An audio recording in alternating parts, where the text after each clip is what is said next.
3. True worship. Though the paradise deities, from the universe standpoint, are as one, in their spiritual relations with such beings as inhabit Urantia, they are also three distinct and separate persons. There is a difference between the Godheads in the matter of personal appeals, communion, and other intimate relations. In the highest sense, we worship the Universal Father and Him only. True, we can and do worship the Father as He is manifested in His Creator sons, but it is the Father, directly or indirectly, who is worshipped and adored. Supplications of all kinds belong to the realm of the Eternal Son and the Son's spiritual organization.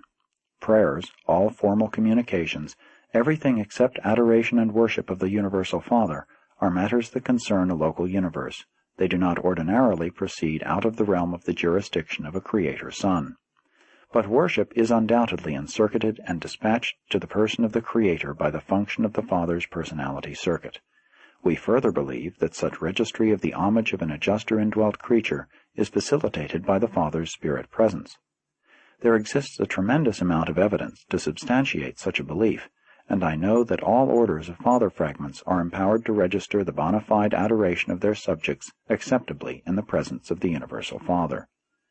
The adjusters undoubtedly also utilize direct pre-personal channels of communication with God, and they are likewise able to utilize the spirit gravity circuits of the Eternal Son.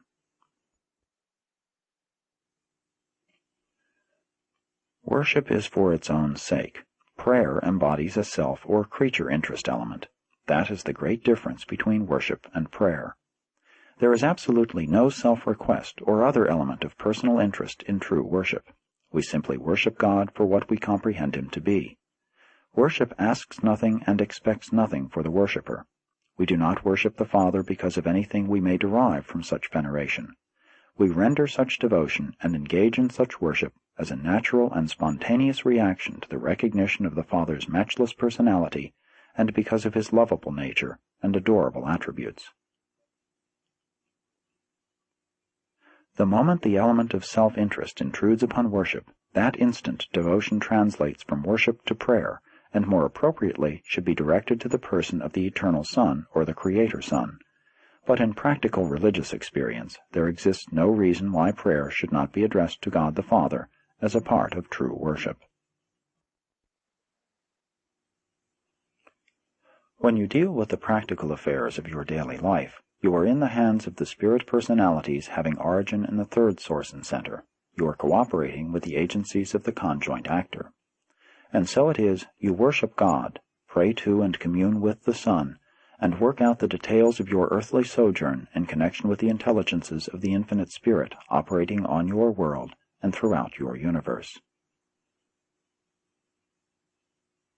The Creator or Sovereign Sons who preside over the destinies of the local universes stand in the place of both the Universal Father and the Eternal Son of Paradise. These universe sons receive in the name of the Father the adoration of worship and give ear to the pleas of their petitioning subjects throughout their respective creations. To the children of a local universe, a Michael Son is, to all practical intents and purposes, God. He is the local universe personification of the Universal Father and the Eternal Son. The Infinite Spirit maintains personal contact with the children of these realms through the universe spirits, the administrative and creative associates of the Paradise Creator Sons. Sincere worship connotes the mobilization of all the powers of the human personality under the dominance of the evolving soul and subject to the divine directionization of the associated thought adjuster. The mind of material limitations can never become highly conscious of the real significance of true worship. Man's realization of the reality of the worship experience is chiefly determined by the developmental status of his evolving immortal soul. The spiritual growth of the soul takes place wholly independently of the intellectual self-consciousness.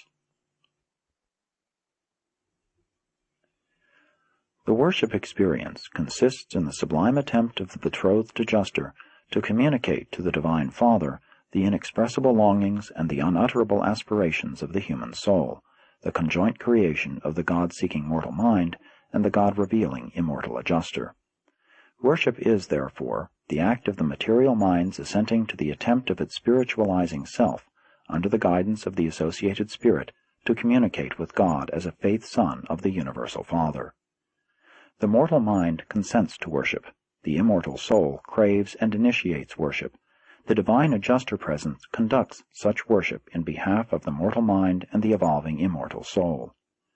True worship, in the last analysis, becomes an experience realized on 4 cosmic levels: the intellectual, the morontial, the spiritual, and the personal, the consciousness of mind, soul, and spirit, and their unification in personality.